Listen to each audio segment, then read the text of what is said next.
বদরের ময়দানে এই পাশে কোরাইশ, এই পাশে মুসলমানেরা। বিশ্বনবী জালাময়ী ভাষণ দিলেন, তোমরা দেখতে পাচ্ছ এটা বদরের ময়দান না, এটা আল্লাহর জান্নাত, ওই জান্নাতের দিকে ছোট। বিশ্বনবীর কথা শোনা মাত্র সাইয়েদনা উমাইর ইবনুল হুমাম বললেন বাখ বাখ, মানে চমৎকার।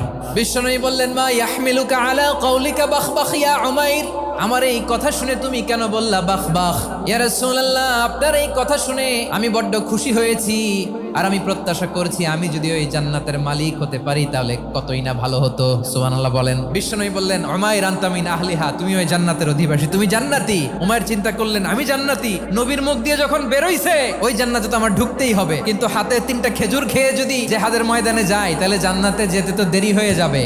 এই চিন্তা আসা মাত্রই খেজুর 3টাকে তিনি ছুঁড়ে মারলেন, তলোয়ার বের করে আল্লাহু আকবার বলে বদরের ময়দানে ঝাঁপিয়ে পড়লেন। আল্লাহর শত্রুদেরকে কচুকাটা করে এক পর্যায়ে শাহাদাতের সুধা পেয়ে নিজেও জান্নাতি হয়ে গেলেন। পড়েন সুবহানাল্লাহ।